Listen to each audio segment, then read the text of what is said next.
अच्छा माँ, अब तू आराम से सो जाना। मैं महारानी जी की पूजा खत्म होते ही वापस आ जाऊंगा। जल्दी आना। हाँ माँ, जल्दी ही आऊंगा। श्रीमान बेताल, मैं जानने को उत्सुक हूं कि कथा में आगे क्या हो और युद्ध का परिणाम क्या हो। सब बताऊंगा राजन।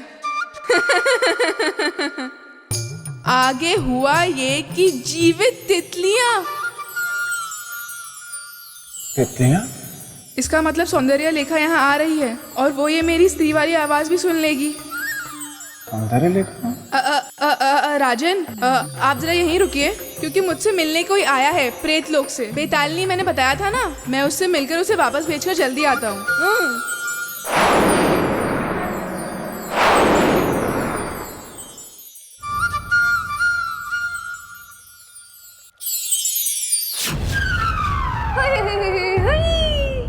ओहो बेताल, तुम यहाँ हो और मैं तुम्हारा इंतजार वहाँ प्रेत लोक में कर रही थी। अरे बेताल, कुछ तो बोलो। क्या तुम मुझे देखकर खुश नहीं हो? कुछ तो कहो। अब इसको कैसे बताओ कि ब्रह्मदेव ने तो मुझे कुछ बोलने लायक ही नहीं छोड़ा। डांट दो या ताने मारो। देखो सौंदर्य लेखा। अरे बेताल, तुम तो बड़े हंसमुख हो। देखो सौंदर्य लेखा।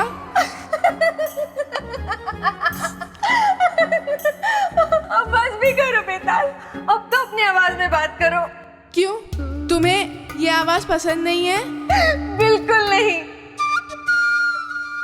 फिर तो हमारा विवाह भी नहीं हो सकता सौंदर्य लेखा। पर ऐसे क्यों? देखो सौंदर्य लेखा, ये एक बड़ी दुख भरी कहानी है। मेरी आवाज एक श्राप की वजह से हमेशा के लिए ऐसी हो गई है, अब कभी पहले जैसी नहीं हो पाएगी। तो विवाह करने का क्या अर्थ? नहीं नहीं बेटा, तुम तो मुझे ऐसे आवाज में भी पसंद हो। लेकिन मुझे पसंद नहीं है, मैं ऐसे विवाह नहीं कर सकता। अच्छा नहीं लगेगा। जब तुम बोलोगी तो लगेगा कि तुम बोल रही हो, और जब मैं बोलूंगा तो भी यही लगेगा कि तुम ही बोल रही हो। और जब सब कुछ बोलना ही तुम्हें है तो विवाह करने का क्या अर्थ? नहीं बेटा, ऐसे नहीं हो सकता। इस शाप का कोई तो तोड़ होगा। इसका सिर्फ एक ही तोड़ है सौंदर्य लेखा। किष्किंधा पर्वत जाना होगा। हम दोनों को? नहीं, सिर्फ तुम्हें। और वहां जाकर श्री बेतालेश्वर का जाप करना होगा 90 लाख बार। सोच लो। फिर अपना विवाह हो जाएगा? ठीक है, तो मैं अभी जाती हूँ।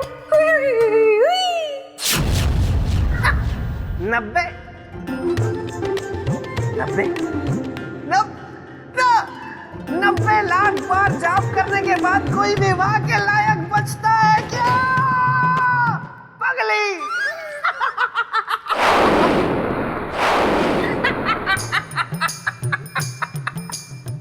देखा राजन, कैसे चतुराई से विदा कर दिया मैंने उसे। 90 लाख बार जय बेतालेश्वर कहती फिरेगी पहाड़ों में पागलों की तरह। क्योंकि मैं हूं बेताल, जो गलने नहीं देता किसी की भी दाल। और आप करते रहते हैं ऐसे अनेकों अनेक धमाल।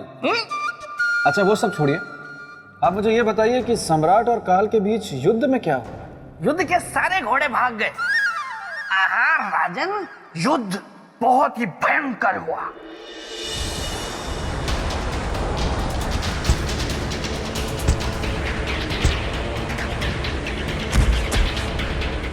क्यों विक्रमादित्य, और करोगे परोपकार और बचाओगे उस घर के दीपक को? यह तृप्त हो गया मन।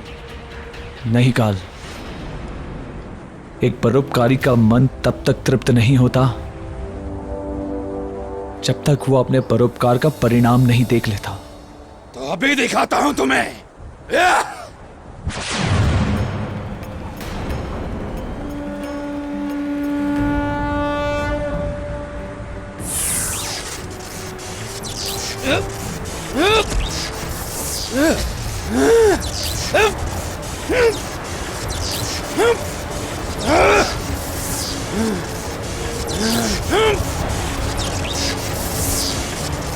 नहीं विक्रमादित्य, तुम मेरे साथ ऐसा नहीं कर सकते।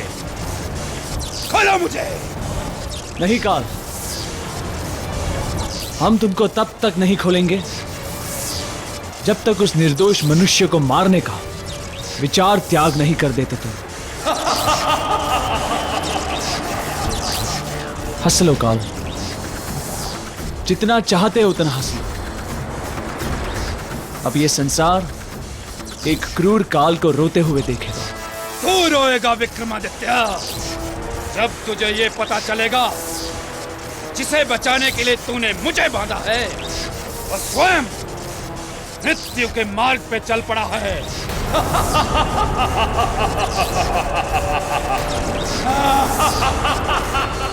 मेरे कारण महारानी जी को पूजा में बहुत देर हो गई। मुझे शीघ्र महल पहुंचना होगा। ये क्या? आप लोगों ने मुझे घेर क्यों लिया? क्योंकि तुम्हारी मृत्यु का आदेश है। मृत्यु का आदेश? पहना दो इसे बेड़ियां। किंतु सैनिकों, मुझे बंदी बनाने का कारण तो बताइए। मेरा अपराध क्या है? चतुर अपराधी कारण पूछकर खुद को निर्दोष सिद्ध करना चाहता है। छोड़ दो मुझे। बिना अपराध जाने मैं यहाँ से नहीं जाऊंगा। तुम लोगों को मुझे मेरा अपराध बताना ही होगा। ये किसकी आवाज है? बेटा, ले चलो इसे घसीट के। मैं नहीं जाऊंगा। अरे कौन है? छोड़ दो मुझे। कौन है? बेटा, नामदेव, मेरे बेटे को कहाँ लेके जा रहे हो? मैं नहीं जाऊंगा। अरे छोड़ दो। नामदेव, बेटा, ये कौन लोग हैं जो तुझे बलपूर्वक लेके जा रहे हैं? सैनिक मुझे अपने साथ कैदी बना कर ले जा रहे हैं। अरे छोड़ दो मेरे बेटे को। ये महाराज का आदेश है। भावनाओं की आंच से नहीं पिघलेगा माता। हटिए, बाधा मत बनिए। ले चलो इसे। छोड़ दो मुझे। मेरे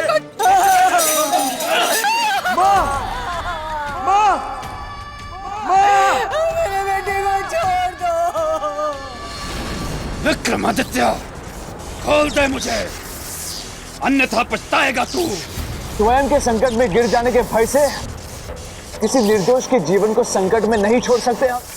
बहुत हट कर रहा है तू, विधि के विधान में बाधा डाल रहा है। मुझे मेरा कार्य करने दे। काल हूं मैं, काल को अपना शत्रु मत बना। शत्रु नहीं बना रहे हैं तुम्हें। जिस तरह से तुम अपना कार्य कर रहे हो, ठीक उसी तरह से हम भी अपना कार्य कर रहे हैं काल। अपने इस परोपकार का दुष्परिणाम जानता है तू। तू मेरा ग्रास बन सकता है। मुक्त कर मुझे। अवश्य मुक्त कर दूंगा तुम्हें, परंतु अभी नहीं। उस निर्दोष मनुष्य की मृत्यु की घड़ी टल जाने के बाद। विक्रमादित्य, मेरी एक बात याद रख। किसी की नियति बदलने के प्रयास में तू अपनी नियति को काल की भेंट चढ़ा रहा है। विक्रमादित्य!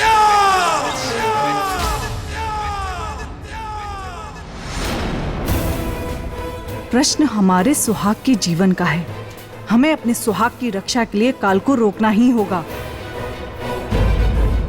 रुक जाइए महारानी, रुक जाइए। नहीं आचार्य जी, अब ये क्षत्राणी रुकेगी तो सीधे काल के सामने। परंतु महारानी, काल को ऐसे नहीं रोका जा सकता है। तो फिर कैसे रोका जा सकता है? क्या विधि है काल को रोकने की? महाकाल की आराधना। तो हम अभी महाकाल की आराधना आरंभ करेंगे। व्यवस्था की जाए। यह भी नहीं कर सकते महारानी। क्यों? अभी क्यों नहीं कर सकते? क्योंकि अभी वो घड़ी आई नहीं।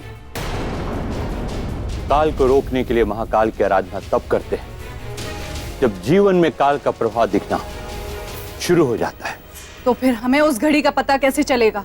मैं बताऊंगा। ठीक है, पर याद रहे कि काल की वो मनहूस घड़ी निकलनी नहीं चाहिए। दुस्साहसी, विश्वासघाती, नहीं जानता था तू इतना बड़ा छल करेगा। क्षमा करें महाराज, परंतु पूछने की दृष्टता कर रहा हूं। आपके इस क्रोध का कारण क्या है? मेरा अपराध क्या है? तेरा अपराध इतना बड़ा है कि उसके सामने मृत्यु दंड भी छोटा है। बेशक आप मुझे मृत्यु दंड दे दीजिए, परंतु आप मुझे मेरा अपराध बता दीजिए। बिना अपराध जाने मैं अपराध का बोझ लेकर नहीं मरना चाहता। तुझे जिस पेड़ ने छांव दी, तूने उसी की जड़ को काटा है। रखा था मैंने तुझे महारानी की सुरक्षा के लिए, और तूने उन्हीं का अपहरण किया। महारानी का अपहरण? ये आप क्या कह रहे हैं महाराज? मैं भला महारानी का अपहरण क्यों करूंगा? अपराधियों के लक्षण को मैं भली भांति जानता हूं तू नहीं स्वीकारेगा अपने पाप। सैनिकों, इस पापी विश्वासघाती के शरीर को तब तक तीरों से छलनी करो जब तक इसके प्राण ना निकल जाएं। तेरे दंड से संसार सीख लेगी विश्वासघाती कि विश्वास की नाव में छेद करना कितना बड़ा अपराध है। ले जाओ इसे। महाराज, मैंने कुछ नहीं किया है महाराज, मैं निर्दोष हूं महाराज। मेरी बात सुनिए महाराज। महाराज, मेरी बात सुनिए महाराज। अरे कोई तो रक्षा करो मेरे बेटे की। अरे कोई तो बचाओ मुझे अंधी की लाठी को। कोई तो।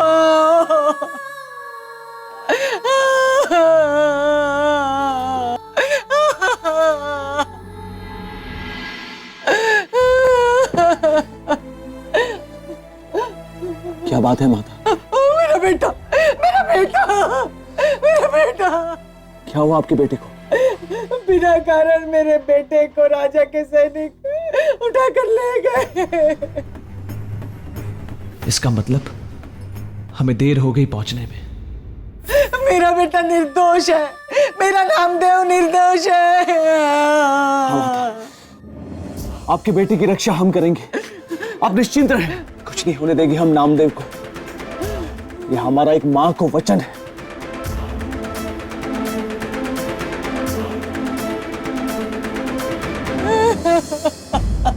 नामदेव, अभी भी समय है, अवसर देता हूं और क्षमा करने का अनुरोध भी करूंगा महाराज से। सेनापति जी, मैंने महारानी को नहीं छिपाया है, उनका अपहरण मैंने नहीं किया है।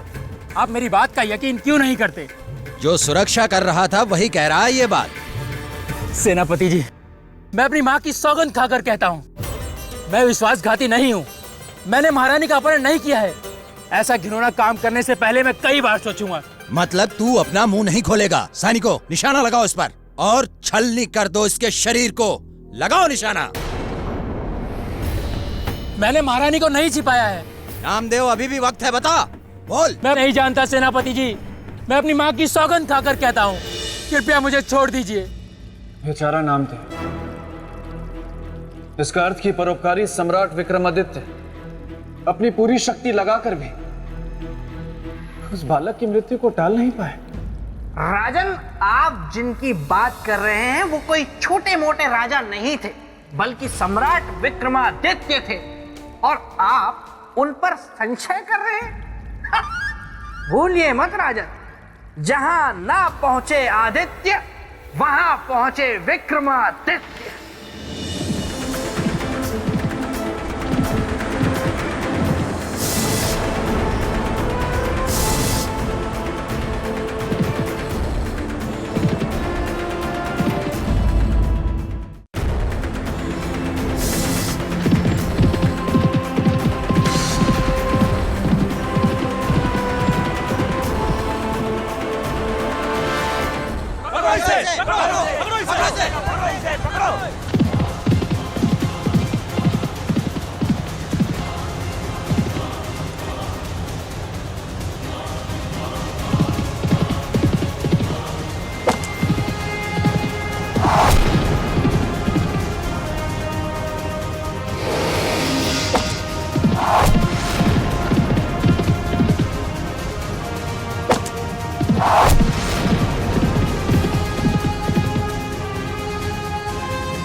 देवदूत,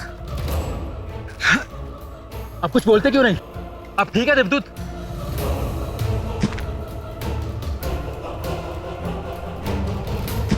देवदूत, क्या हुआ आपको? देवदूत, आपके तो तीर लगे।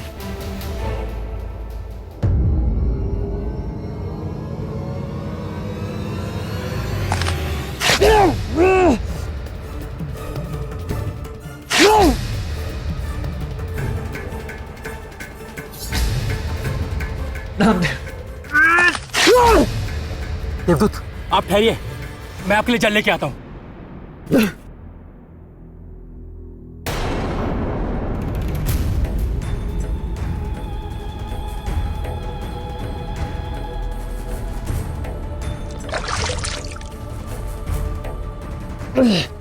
देवदूत, नामदेव, देवदूत, नामदेव, हमारी चिंता मत करो। अपनी माँ को लेकर कोई सुरक्षित स्थान पे जाओ, जाओ। नहीं देवदूत, यूं घायल अवस्था में मैं आपको छोड़कर नहीं जा सकता। हट मत करो नामदेव, तुम्हारा जीवन संकट में। जाओ तुम। अपने प्राण बचाने वाले को छोड़कर चला जाऊं? नहीं देवदूत, किंतु एक बात समझ में नहीं आई, आपने मुझ जैसे साधारण व्यक्ति की जान बचाने के लिए अपने प्राण संकट में क्यों डाले? क्योंकि तुम निर्दोष हो, दोषी नहीं हो तुम। और एक निर्दोष को दंड देना दंड विधान पे कलंक है। काश आपके विचारों की तरह ही सारे राजाओं के विचार होते देवदूत। हम कोई देवदूत नहीं है नामदेव, हम एक साधारण मनुष्य हैं। चक्रवर्ती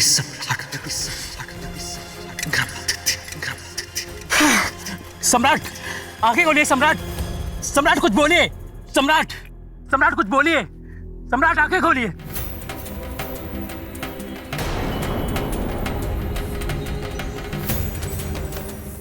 उज्जैन के नरेश सम्राट विक्रमादित्य, मेरे प्राण क्यों ना चले जाएं, किंतु मैं आपको कुछ नहीं होने दूंगा। मैं अभी वैद्य को बुला के लाता हूं।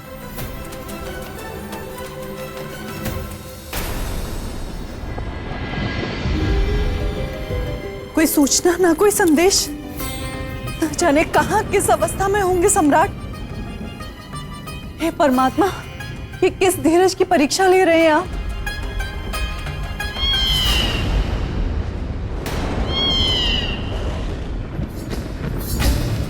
काली बिल्ली, ये कैसा अशुभ संकेत है?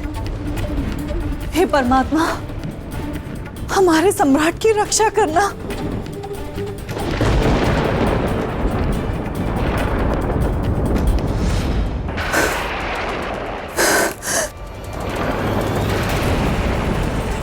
सिंदूर की धार, नहीं, हमारा सिंदूर नहीं बह सकता। हमारे स्वाग पर कोई संकट नहीं आ सकता। धीरज रखिए महारानी जी। धीरज? किस बात का धीरज रखें आचार्य जी? इस बात का जो मैं आपसे बताने जा रहा हूं। तो फिर शीघ्र ही बताइए। महारानी, सम्राट विक्रमादित्य के जीवन में राहु दोष प्रारंभ हो चुका है।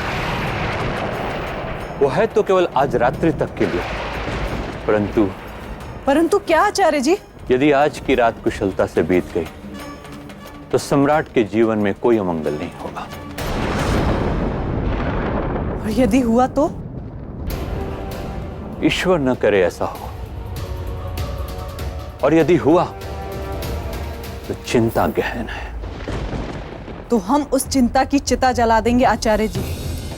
ये एक क्षत्राणी सम्राट विक्रमादित्य की पत्नी चित्रलेखा का वचन है। आप बस हमें उपाय बताएं। उपाय है।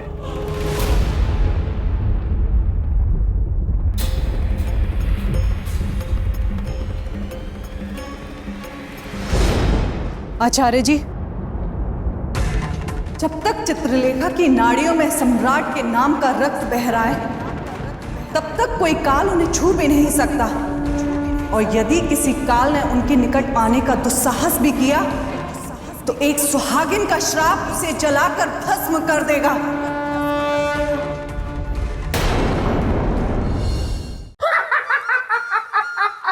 श्रीमान बेताल, श्रीमान बेताल, आप ठीक तो हैं? यहाँ मेरे मित्र का शरीर तीर से घायल हो गया और आप पूछ रहे हैं राजन कि मैं ठीक तो हूँ? वो तो अच्छा हुआ कि उस वैद्य को थोड़ी बहुत विद्या आती थी और उसने अपनी उस विद्या का प्रयोग करके विक्रम की रक्षा कर ली, वरना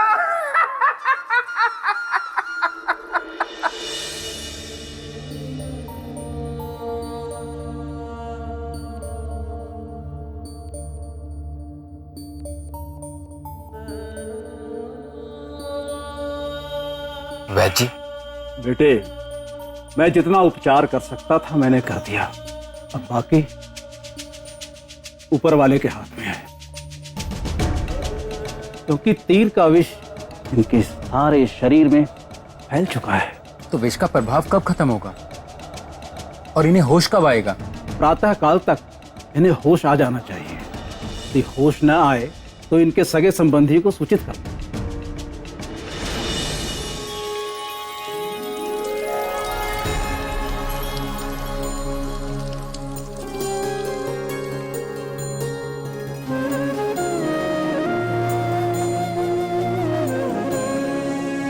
हे महाकाल, जीवन मृत्यु सबको अपने वश में रखने वाले हे महाकाल, हमारी भी पुकार सुन लीजिए। हमारे आंचल में हमारे सुहाग का जीवन डाल दीजिए, डाल दीजिए।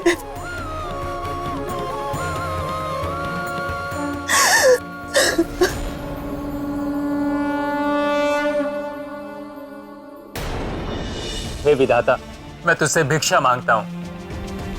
मेरी जान बचाने वाले देवदूत को बचा ले।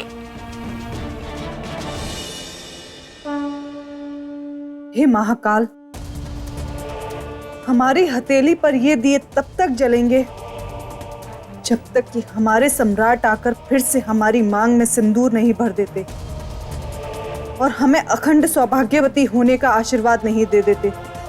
अन्यथा इन्हीं दियों की ज्योत को हम अपनी चिता की ज्वाला बना देंगे।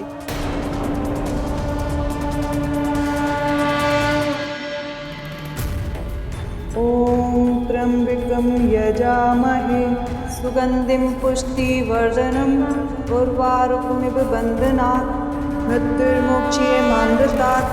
ओम त्र्यंबकं यजामहे सुगंधिं पुष्टिवर्धनम् उर्वारुकमिव बन्धनात् मृत्युर्मुक्षीयमामृतात्। ओम त्र्यंबकं यजामहे सुगंधिं पुष्टिवर्धनम् उर्वारुकमिव बन्धनात् मृत्युर्मुक्षीयमामृतात्। हे महाकाल, ये कैसा नृत्य? ओम त्र्यंबकं यजामहे सुगंधिं पुष्टिवर्धनम् उर्वारुकमिव बन्धनात् मृत्युर्मुक्षीयमामृतात्। ओम त्र्यंबकं यजामहे सुगंधिं पुष्टिवर्धनम् उर्वारुकमिव बन्धनात् मृत्युर्मुक्षीयमामृतात्।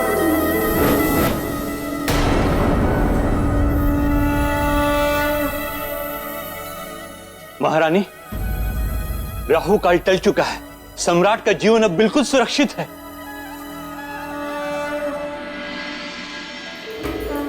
जय हो महाकाल, जय हो।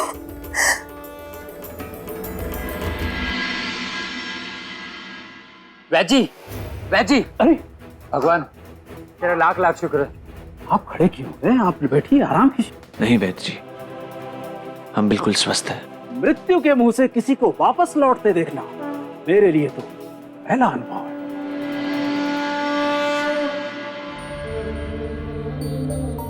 कभी कभी जो औषधि नहीं कर सकती वो आराधना कर जाती है। अवश्य ही आपका जीवन प्रार्थना और आराधना का ही फल है।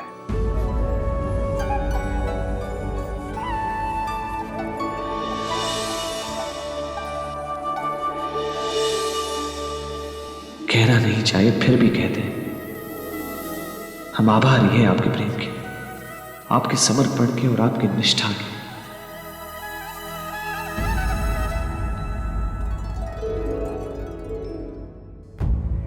आपका बहुत बहुत धन्यवाद वैद्य जी। खुश रहो। हम पास के जंगल से कुछ औषधि लेकर आता हूं।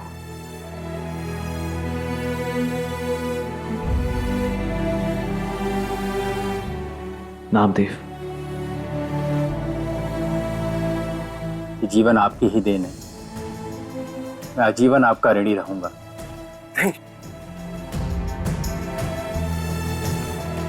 ऋणी तो हम आपके रहेंगे। अपने जीवन की चिंता ना करते हुए आपने हमारे जीवन की रक्षा की। किंतु नामदेव, आप अभी भी संकट से मुक्त नहीं हो। सैनिक आपको अभी भी खोज रहे हैं। वे मुझे खोज कर भी नहीं ढूंढ पाएंगे। इस रात से मेरा मन उठ चुका है। मैं अपनी माँ को लेकर यहाँ से चला जाऊंगा। कहीं नहीं तो जंगल में ही चले जाएंगे, परंतु इस राज्य में कभी वापस नहीं आएंगे।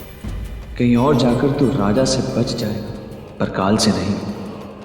और काल से बचने का एक ही उपाय है, उस समस्या का अंत हो जिसके कारण तुम्हारे जीवन पर यह संकट आया है। नामदेव। जी सम्राट। आपकी मृत्यु दंड का कारण क्या अपराध किया था आपने? मेरी जानकारी में तो कुछ नहीं है, परंतु वे मुझे विश्वासघाती कह रहे थे। रानी को छुपाने की बात कर रहे थे। अब एक काम कीजिए, व्यास नदी के तट पर अपनी माता श्री के साथ हमारी प्रतीक्षा कीजिए। हम आपको वहीं मिलेंगे। जी सम्राट।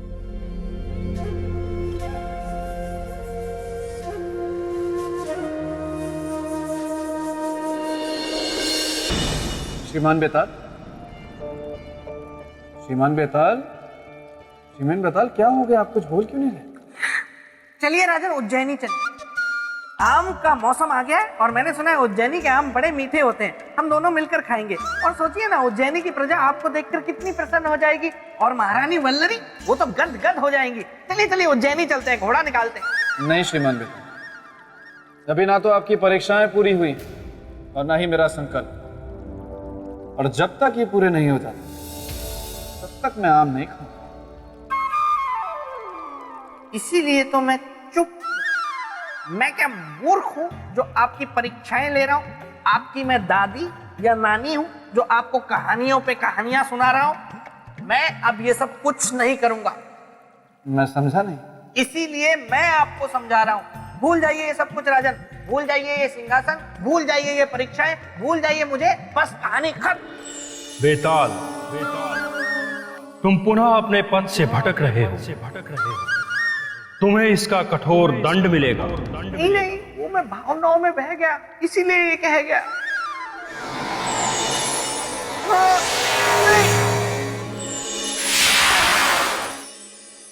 श्रीमान बेताल, कहाँ हैं आप? अरे यहाँ हूँ राजा भोज, यहाँ देखिए खेल हो गया है। कहाँ हैं? आपकी आवाज तो सुनाई दे रही है लेकिन आप नहीं दिखाई दे रहे। अरे यहाँ देखिए ना। श्रीमान बेताल, आपने अपना कद छोटा क्यों कर लिया? ये मेरी शक्ति है। मैं अपनी शक्ति से अपना कद कितना भी छोटा कर सकता हूँ और कितना भी विशाल का है। मुझ में बहुत सी ऐसी शक्तियां हैं जिनके बारे में मैंने आपको नहीं बताया राजा भोज। एक एक करके निकालता हूँ। कभी मैं शेर भी बन जाता हूँ, और जब मैं शेर बन जाता हूँ तो फिर आसपास कोई दिखाई नहीं देता। आप ये सब छोड़िए, आप सुनिए आगे क्या हुआ। अवश्य। मैं बड़ी कथा आपको छोटे कद से सुनाऊंगा। कैसे बचकर गया वो घुड़सवार? क्षमा करें महाराज, वो हमारे हाथों से बचकर अवश्य चला गया है, पर काल के हाथों वो नहीं बचेगा। हमने तीरों से पूरी तरह उसे भेद दिया है। राजन, परोपकार की रक्षा के लिए मेरे मित्र विक्रमादित्य अपने प्राणों को भी दांव पर लगा दिया, और नामदेव का जीवन बचाने के लिए अपने जीवन की आहुति देने से भी नहीं चूके, और रुद्र प्रताप के सम्मुख जाकर खड़े हो गए। सेनापति, उसका पकड़ा जाना महत्वपूर्ण था, उसका जीवित होना या मृत होना नहीं। यदि तुम लोग उसको पकड़ लेते तो नामदेव के उस षड्यंत्रकारी साथी से हम महारानी का पता लगा सकते थे। महाराज, महाराज,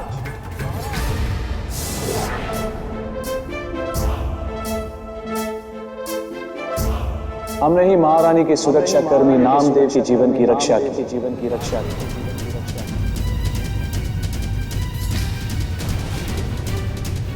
चक्रवर्ती सम्राट विक्रमादित्य, आप? हाँ, आपके जैसा धर्मिष्ठ, चरित्रवान, उदार और परोपकारी राजा, और आपने किया ऐसा षड्यंत्र? नहीं, तो इसे और क्या कहेंगे? मानवता महाराज, और इसी की खातिर हमने एक निर्दोष का जीवन बचाया, ताकि राज धर्म का दंड विधान प्रश्नों के घेरे में खड़ा ना हो। और अब अगर आपकी अनुमति हो तो एक सम्राट एक महाराज से प्रश्न पूछना चाहेगा। कैसा प्रश्न? नामदेव की मृत्यु दंड का प्रश्न। इतने कठोर दंड का कारण क्या था? उसका विश्वासघात, उसका छल, उसकी बदनीयती। जिस स्थान ने उसको समाज में सम्मान दिया, उसी स्थान का उसने सर्वनाश किया। अपहरण किया है उसने हमारी महारानी का, अगवा करके ले गया है वो हमारी अर्धांगिनी को। किंतु महाराज, इस बात को आप इतने विश्वास से कैसे कह सकते हैं कि महारानी का अपहरण नामदेव ने ही किया था? इसका कोई ठोस प्रमाण, कोई साक्ष्य है आपके पास? हाँ है, और ठोस प्रमाण है। क्या है? नामदेव महारानी रागेश्वरी का निजी अंगरक्षक था। कल की ही बात है, महारानी नाग देवता की पूजा करने हेतु नाग मंदिर के लिए जा रही थी। महाराज, आप निराश ना हो, हमारी नागदेव की पूजा व्यर्थ नहीं जाएगी। नागदेव की कृपा से हमें संतान सुख अवश्य ही प्राप्त होगा। नागदेव के प्रति आपकी निष्ठा ने अब हमें भी आशाओं से भर दिया है। हमारी संतान बेल बढ़ेगी, हम भी अब निसंतान नहीं रहेंगे। महाराज की जय हो, महारानी की जय हो। नाग मंदिर जाने की पूरी तैयारी हो चुकी है। चाहिए महाराज। और उसके बाद आरती प्रारंभ होते ही जो अनर्थ हुआ, हम आपसे उसका वर्णन भी नहीं कर सकते सम्राट। ऐसा क्या अनर्थ हो गया महाराज? हे नाग देवता, हमारी प्रार्थना स्वीकार कीजिए। हमें मां बनने का गौरव प्रदान कर हमारे व्रत को सफल कीजिए।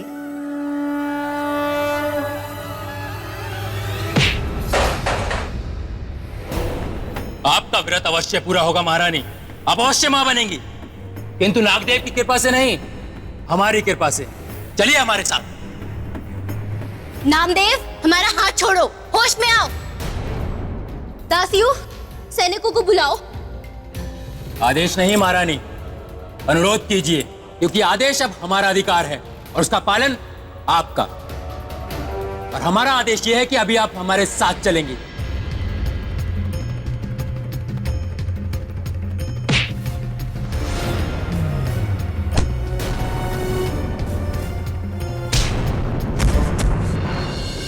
ये हमारे वही विश्वास पात्र सैनिक हैं जिन्होंने कल उस कुटिल को रोकने की कोशिश की थी।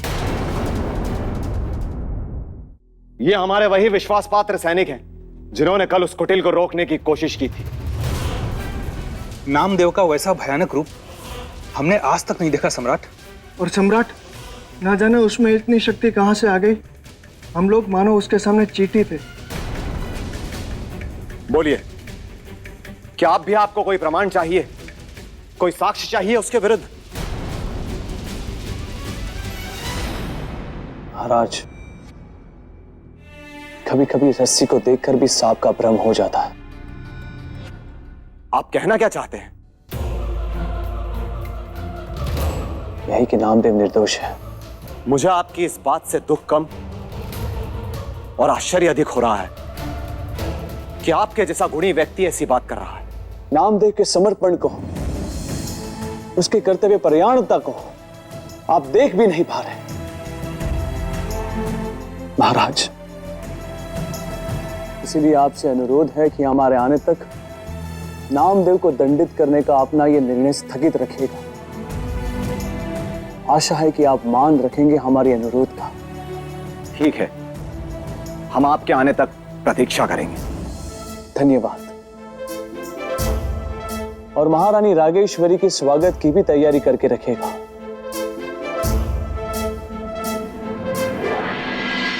विक्रमादित्य, काल को जाल में फंसाकर काल के क्रोध की अग्नि कुंड में स्वयं की आहुति बन रहा है तू। इसका अंजाम बहुत बुरा होगा विक्रमादित्य। अपना भला चाहता है तो मुक्त कर मुझे और जाने दे नामदेव के पास। विक्रमादित्य!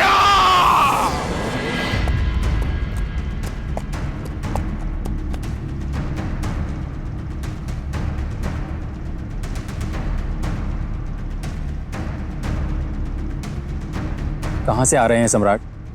तुम्हारे महाराज रुद्र प्रताप से मिलकर। तो उन्होंने मेरे अपराध के बारे में कुछ बताया? हाँ। क्या बताया? कि कल नाग मंदिर से महारानी रागेश्वरी का अपहरण तुम्ही ने किया था। नहीं सम्राट, ये सरासर झूठ है। मैं अपनी महारानी का अपहरण क्यों करूंगा? कल तो मैं राजमहल गया ही नहीं था नौकरी पर। हाँ सम्राट, ये सत्य कह रहा है। ये कल मेरे पास ही था। ये क्या कह रहे हो तुम? तो फिर नाग मंदिर में महारानी के साथ कौन था? कौन था जिसने तुम्हारा वेश धारण कर सभी को धोखे में रखा? किसी पे कोई संदेह या फिर ऐसी कोई घटना जिससे अपहरण के संकेत मिले हो? याद करो नामदेव, कुछ याद आया?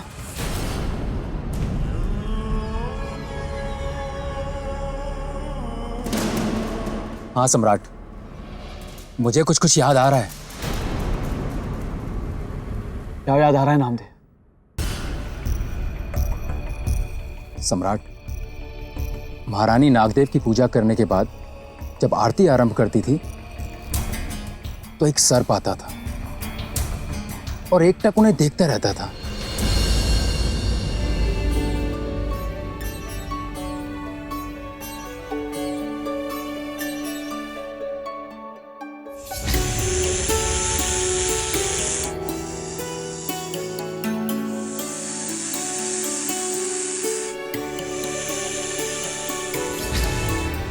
पहले तो मैंने साधारण सी बात समझकर उस पर ध्यान नहीं दिया, परंतु जब वो प्रतिदिन आने लगा तो एक दिन मैंने द्वार पर ही उसका रास्ता रोक लिया।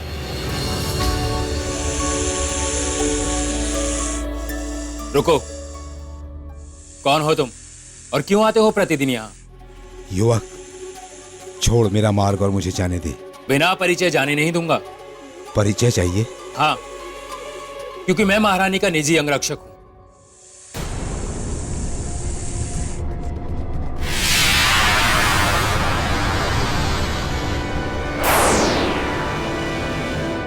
नादान युवक, मैं तक्षक नाग हूं, विषधर तक्षक नाग। अपना हित चाहता है तो हट जा मेरे रास्ते से। क्षमा करना, मेरा कर्तव्य हटना नहीं, काम पर डटे रहना है।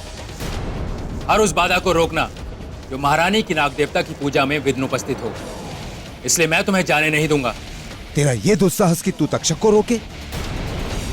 यदि मैं चाहूं तो तुम्हें अभी यहीं अपने विष से जलाकर भस्म कर सकता हूं, लेकिन यहां इस स्थान पर ऐसा करना नाग देवता का अपमान होगा। इसलिए ऐसा नहीं करूंगा, किंतु तुम्हें दंड अवश्य दूंगा, और ऐसा दंड दूंगा कि भविष्य में संसार तक्षक का मार्ग रोकने की मात्र कल्पना भर से भी कांपेगा। मात्र कल्पना भर से।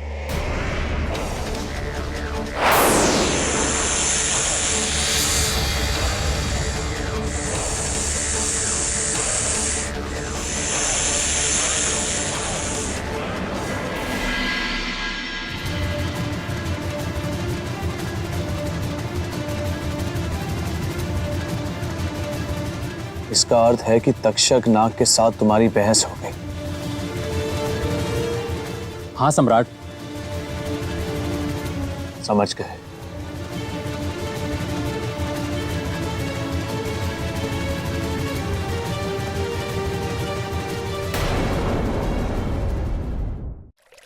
इतना छोटा कर दिया।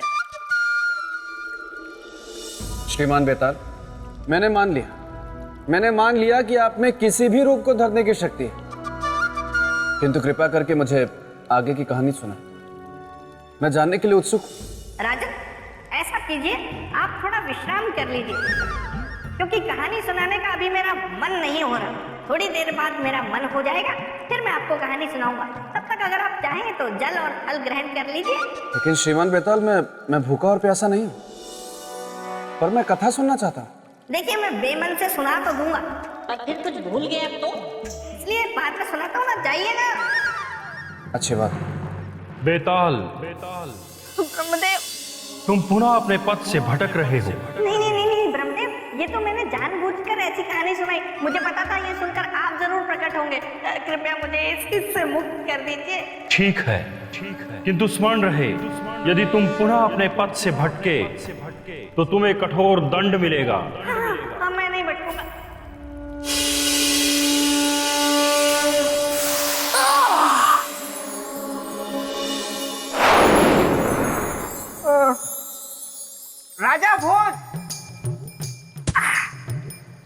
श्रीमान बेताल, आपको आपके वास्तविक रूप में देखकर मुझे अत्यंत प्रसन्नता हो रही। धन्यवाद राजन। आइए राजन, मैं अब आपको आगे की कथा सुनाता हूँ। अवश्य।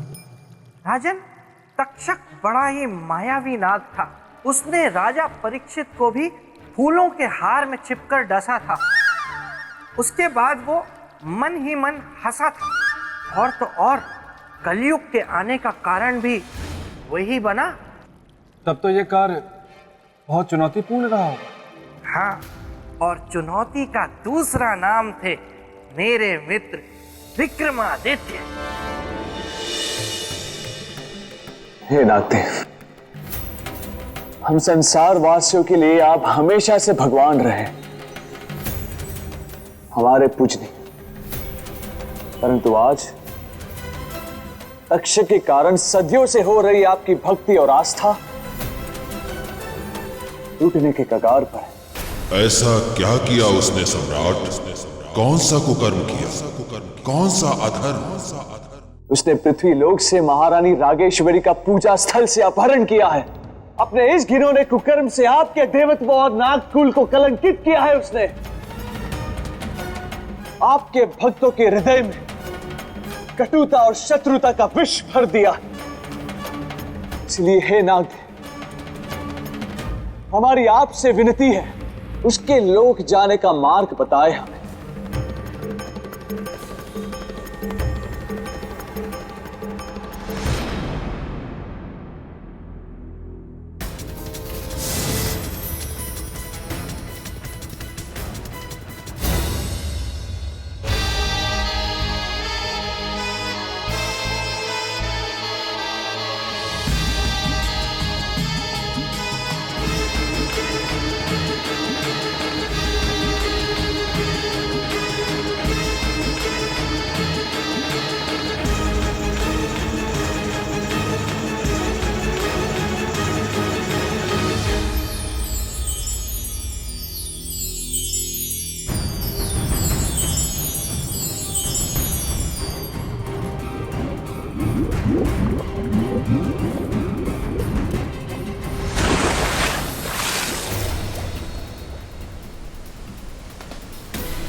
ये है नागलोक।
रुको!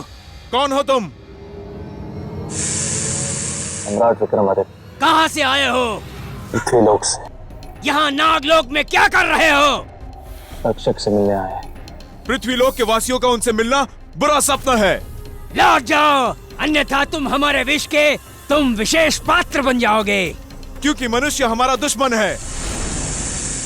अपने जीवन का कोई मोह नहीं, परंतु दूसरों के जीवन से अवश्य मोह है। हमारा मार्ग छोड़ो, जाने दो हमें।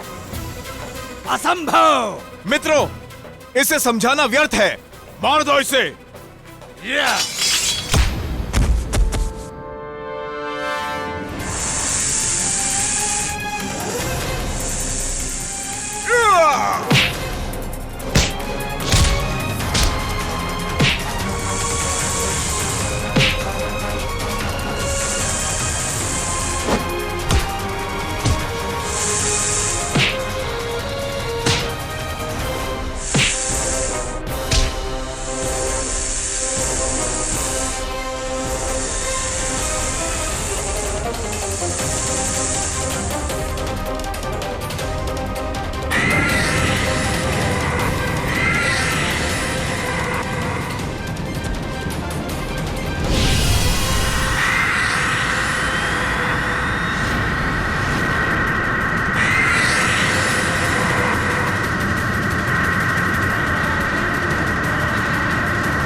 सम्राट विक्रमादित्य,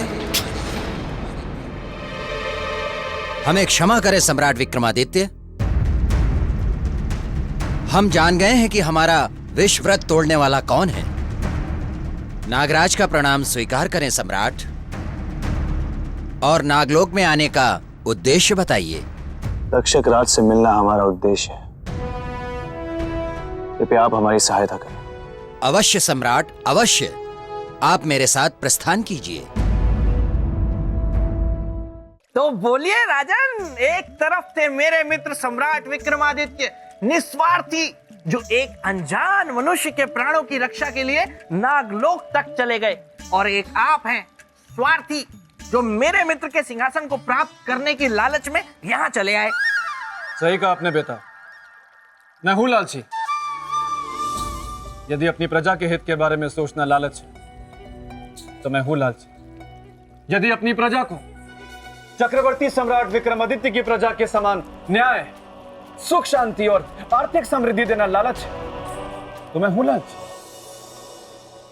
राजन, पहले तो आप झरने का पानी पी के ठंडे हो जाइए, और दूसरी बात, आप मुझे अपनी लच्छेदार बातों से फुसला नहीं सकते। मैं आपको कभी इस सिंहासन पर बैठने नहीं दूंगा। फिलहाल आप आगे की कथा सुनिए।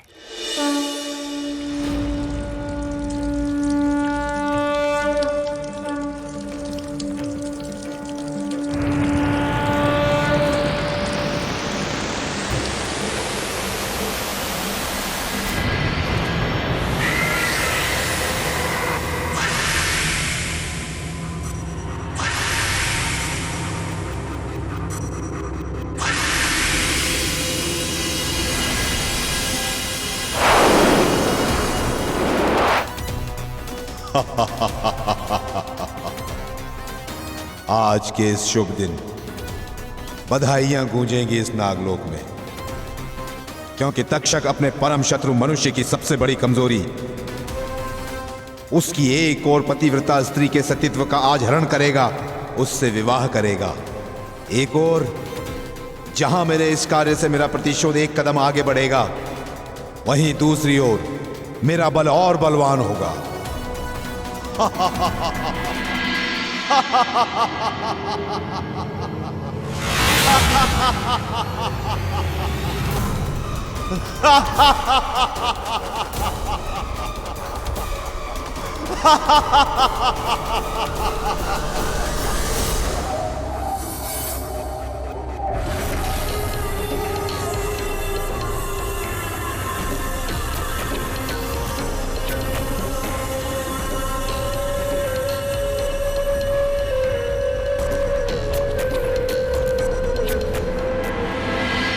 तक्षक, तक्षक, तक्षक।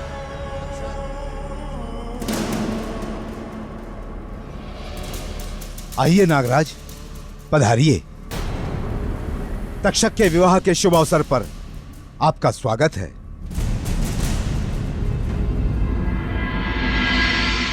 स्वागत सत्कार तो बाद में होता रहेगा तक्षक।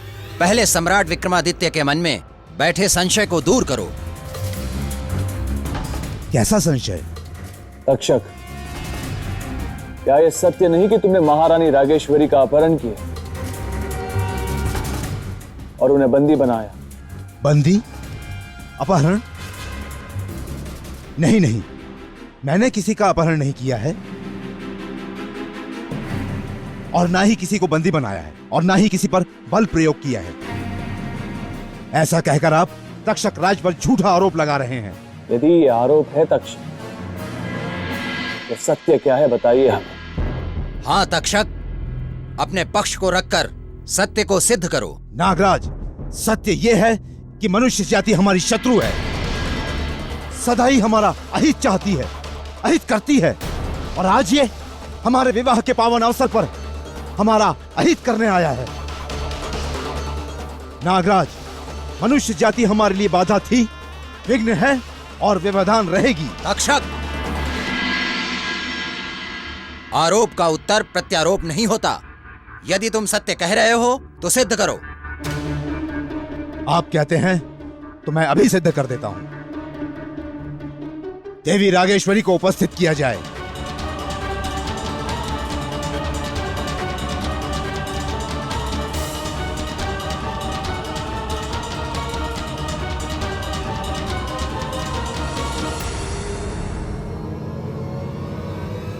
सम्राट, भाग्य मनाओ कि तुम नागराज के साथ हो, अन्यथा सारा संसार जानता है कि मैं कौन हूं।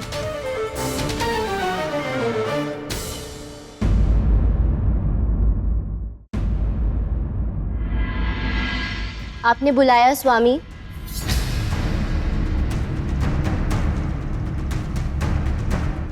महारानी रागेश्वरी। हाँ देवी, आइए। देखिए, हमें देने के लिए कुछ विशेष भेंट लेकर पृथ्वी के परोपकारी सम्राट विक्रमादित्य आए हैं। कैसी भेंट? हमारे विवाह की भेंट? हाँ,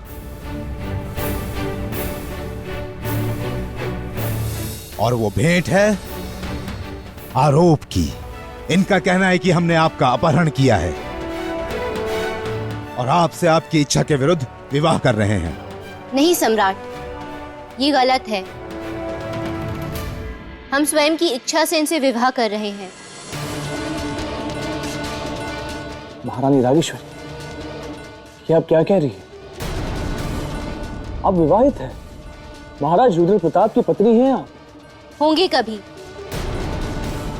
परंतु अभी हम केवल इनसे प्रेम करते हैं।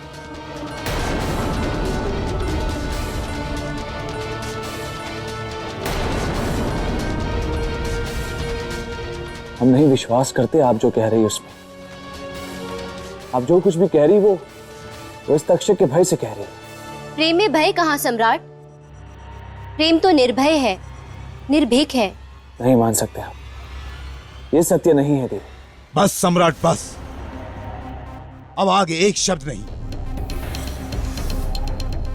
आपने जो प्रसंग छेड़ा था उस प्रसंग का सुखद अंत हो गया है। सुन लिया आपने जो सुनना था। आपके आरोपों का उत्तर आपको मिल गया है। अब आपकी भलाई इसी में है कि आप चुपचाप यहां से चले जाइए। शुभ कार्य में विघ्न उपस्थित करने की कोशिश ना करें। जाइए यहां से। आइए देवी, बैठिए यहां।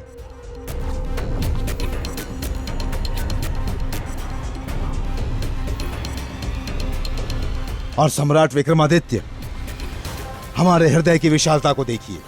आपने हम पर आरोप लगाए, पर हम आपको आमंत्रण दे रहे हैं अपने विवाह में साक्षी होने का। विवाह संपन्न होने पर ही जाइएगा। पुरोहित जी, शुरू कीजिए।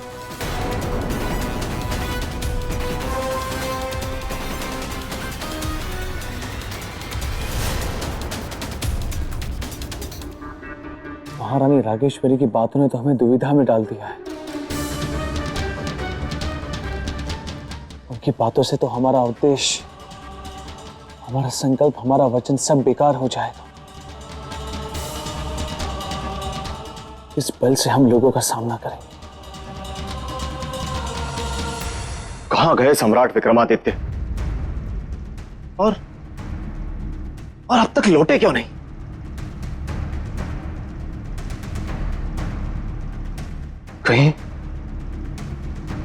कहीं उन्होंने हमें धोखा तो नहीं दे दिया?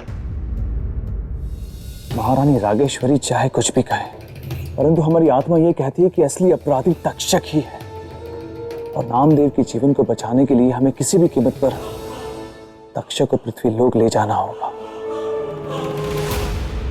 पुत्र, अब छोड़ दे सम्राट के आने की आस और चल, इससे पहले कि रुद्र प्रताप के सैनिक फिर से तुझे पकड़ने आ जाए, हम लोग कहीं और चले जाते हैं। पुत्र, पुत्र।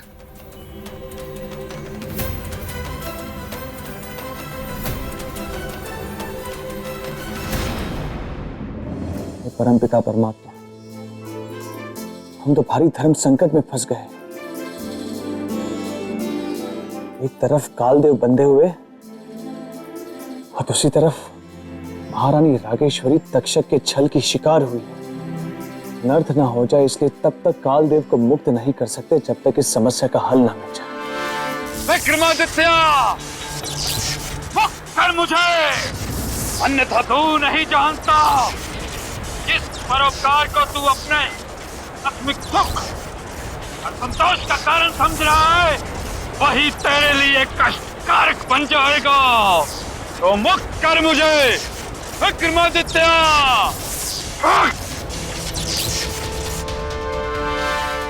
तक्षक के विवाह को रोकने के लिए हमें शीघ्र ही कोई उपाय खोजना होगा, अन्यथा हम दूध का दूध और पानी का पानी अलग नहीं कर पाएंगे। क्या हुआ राजन? है ना ये भंवर जा? बताइए बताइए, क्या हुआ होगा आगे? श्रीमान बेताल, ना तो सत्यत्व भंग हुआ होगा और ना परोपकार की पराजय हुई होगी, क्योंकि अगर एक सत्य है तो दूसरा धर्म, और दोनों अटल है। कर दी ना आपने फिर से वही घिसी पिटी किताबी बातें शुरू। राजन, थोड़ा तो दिमाग लगाइए, समझिए बात को।